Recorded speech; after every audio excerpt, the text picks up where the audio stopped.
But from my second year of studies, I always had a job at the university and some of the top tutoring institutions this side of South Africa. So I think that's where the experience and the passion was really fueled. And when I graduated, the story of youth unemployment was knocking at my door. So I had to, think on the spot and use my skill and experience that I had to start my own business. Okay. So the issue of unemployment you felt could be aided by assisting in academics? Yeah, well, I mean, for me personally, it was really a sketchy time because I was good academically. I was employable. I mean, I had been working. It wasn't my first job. And obviously, I was a top achiever, but, sometimes unemployment gets the best of us, even though you've done well in school. It's just an issue of the market and how the market works. So sometimes, us as young people, you would have done really well in school, but still not able to get employment, especially in this day and age where robotics and systems are taking over jobs. It's just unfortunate. That I don't think there's a lot of anxiety around AI and people, jobs not needing human beings anymore and being machine based. But it's always, every time there's a conversation around that, there's always the element of, but it's the people that invent technology. So you will people. Absolutely. But then I'll ask you a question.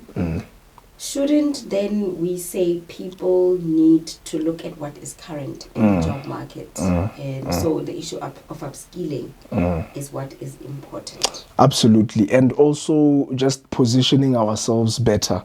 Because, like I've seen with most of our students, the schools that they go to, they offer subjects like robotics, like programming, which really places them better. I mean, if you're going to be an accountant and you have a bit of basic in terms of coding, programming, interacting with the systems and robots, you are better placed than somebody who doesn't have that background. So like you're saying, that upskilling and positioning oneself, unfortunately with us, in our time there wasn't robotics, but nowadays students in private schools, they do have coding, robotics from an early age, and those who are in public schools that don't have their programs around similar to ours that can give the student that opportunity to code or interact with robotics. Okay, so what role do parents play in students' overall academic performance? I mean, you interact a lot with learners and stuff. Where do you see the parents, or what can they do to help their children along? Yeah, well, parents do most of the work, because they're the main custodians of students.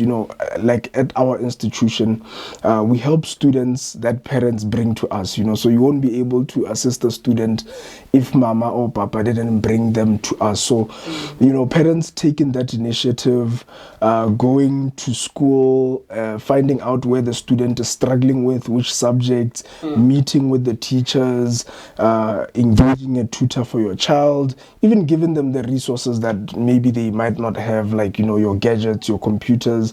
Nowadays, students are emailed assignments, So parents, I feel they are really custodians, and they should be able to facilitate the program, be able to get the students' reports, know where the student is not doing well, send it to us as tutors so that we can see at school, this is where the student is struggling, and this is where the student is strong, and that makes the process much easier to deal with. All right. So you run an institution. Is it online or there's an actual venue where learners go? Yeah, so basically what we have, our app is like an Uber for tutors. So it just connects students and tutors either in person. So a tutor would come to your house, or it will be online. So we have students in other countries, Botswana, South Africa, Brazil, Italy, which are doing online tutoring. And on our app, whichever area you are in Gauteng and Cape Town, you can, the same way that you would get an Uber or an Uber Eats, you can be able to book a tutor and pay on the app, and the tutor is sent to your house. And you can also just pick and choose to see that there's Zolani, who's half a kilometer away from me, or, you know, if you want a female or a male tutor, you know, whatever specifications you are looking for, you can pick whoever resonates best with you. Do you still do tutoring? Who, myself? I try, because for me it's a passion.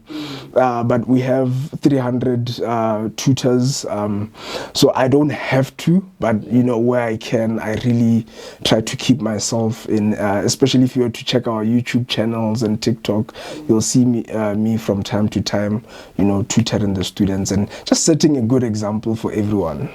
Yeah. So you're operating from? So our head office is in Sandton, 41 Sloane Street. Then we also have our head office in Gaborone, Botswana. So those are the two main head offices that we have. And then we have tutors in Pretoria, Centurion, Johannesburg, and Cape Town. And we are trying to grow. Hopefully we'll get into other areas like Bodeben. So what happens with our app, if you request for a tutor and we don't have a tutor there, the data is sent to us. So we'll probably see that maybe this past month 50 people downloaded the app and we didn't have a tutor there. So that sort of informs us to get into that area. Yeah. Okay, so it's been a journey for you as an entrepreneur. Where do you see yourself then with this? I mean, you already are in different countries, and with the app, I think that it will bring like a wider reach. But you know, as an entrepreneur, how do you and where do you see your journey?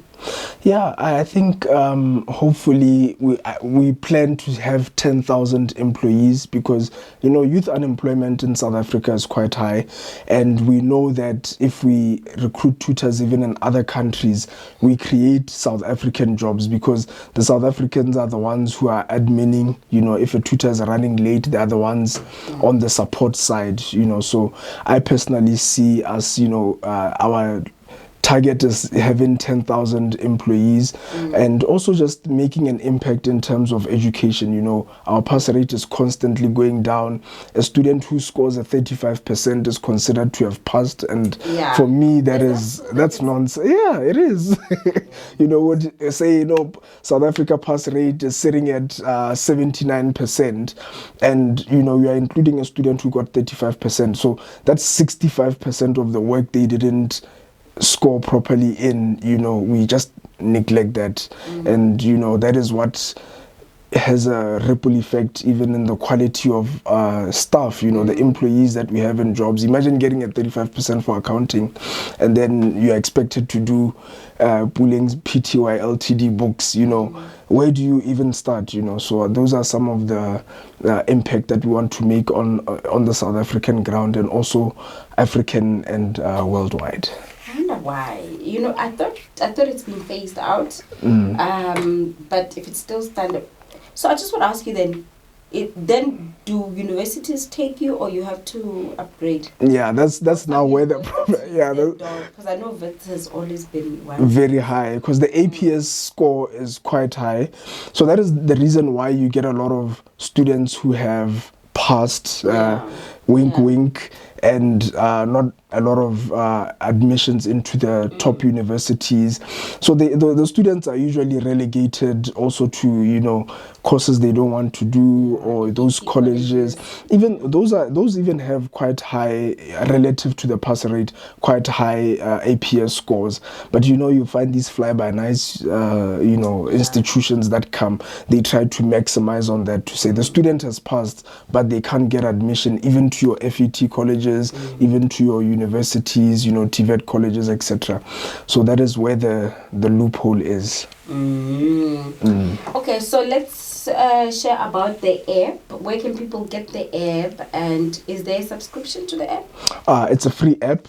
But obviously, once you want a package, so we have different packages. So you find that we'll charge differently if a tutor comes to your place twice a week, or 3 times a week, or every day.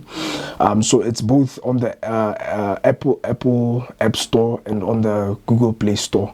It's just Lion Tutoring, and and yeah, we are all on all socials, so Instagram, TikTok. You know, our our market is young people, so we try to do TikTok challenges, you know, just to try to stay relevant to the student and not, you know, bore them. What are your social media handles? Our social media handles at Lion Tutoring. Twitter is @_Lion Tutoring. Okay. Yeah. Thank you so much. We are 9 minutes now before top of the hour. 11 o'clock. It's my guest this morning who is about to go. And we were talking about that great initiative by entrepreneur Thobo Khathola from Lion Tutoring. Anything else you'd like to leave our listeners with?